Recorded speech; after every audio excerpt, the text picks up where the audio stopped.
আপনারা জানেন সবাই যে বাংলাদেশে ফ্যাসিস্ট আমলে রাজনৈতিক সকল দলই ছিল নির্যাতিত। তো নির্যাতিত দল হিসেবে প্রথম আঘাতটা আমাদের উপরেই আসে এবং শেষ আঘাতটাও আমাদের উপরে আসে। প্রথমে আমাদের নেতৃবৃন্দকে মিথ্যা মামলায় জড়িয়ে একটা ট্রাইব্যুনালে নিয়ে, যেটাকে আমরা বলি জুডিশিয়াল কিলিং, সেটা করা হয়েছে। ব্রিটেনের একটা অ্যাপেক্স কোর্ট এই সংক্রান্ত একটা রায় দিয়ে বলেছে it was a genocide of the justice. এটা ছিল বিচারের গণহত্যা, এটা কোনো বিচার ছিল না।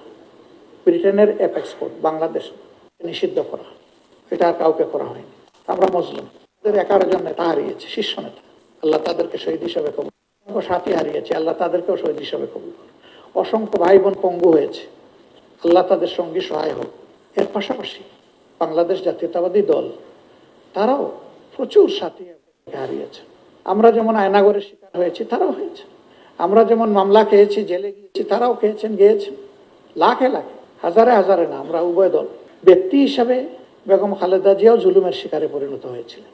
তিনি একদিকে মজলুম, আর একদিকে অসুস্থ।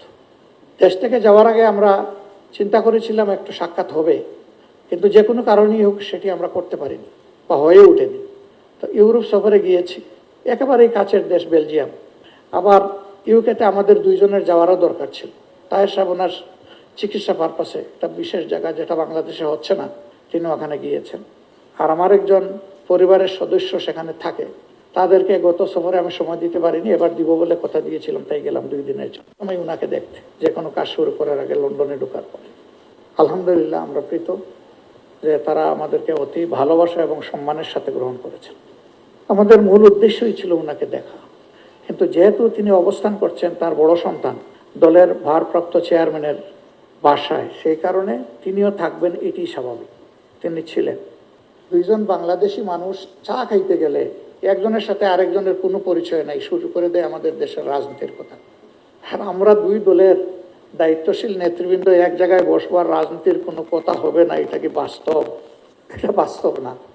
কথা তো হয়েছে, কিন্তু আমরা সুনির্দিষ্ট কোনো বিষয়ে কথা বলিনি। কখন কিভাবে নির্বাচন হবে, বিচার প্রক্রিয়া কিভাবে হবে না হবে, বিভিন্ন বিষয় নিয়ে আমরা সাধারণ আলোচনা করেছি। ওইটা ডিসিসিভ কোনো ডিসকাশন ছিল না। এটা দুই দলের বিরোধ দিকে থাকার, তাইলে এটা কোনো বিরোধী না। সেখানে বাকযুদ্ধ তো হয়েছে আরো প্রচন্ড, কিন্তু ইলেকশন হয়ে যাওয়ার পরে হ্যান্ডশেক।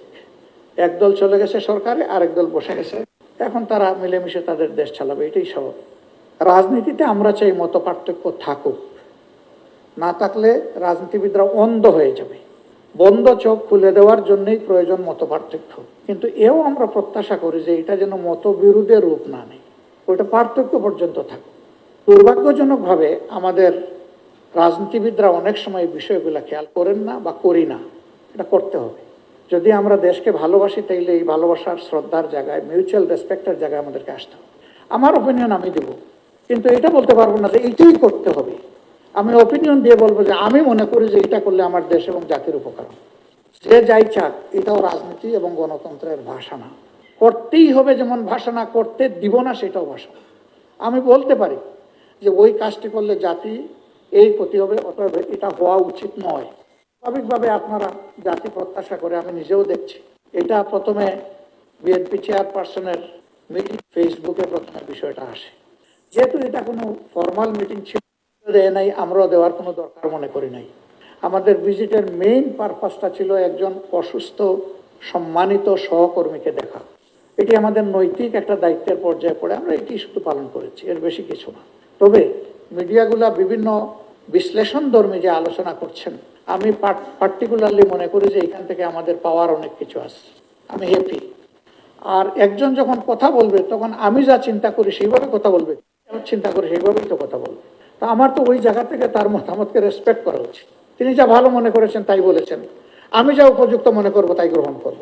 যেটা আমার জন্য উপযুক্ত মনে করতে পারবো না, তা হয়তো বা দুঃখজনকভাবে আমি গ্রহণ করতে পারবো না। এটা তো কেউ আমাকে বাধ্য করবে না।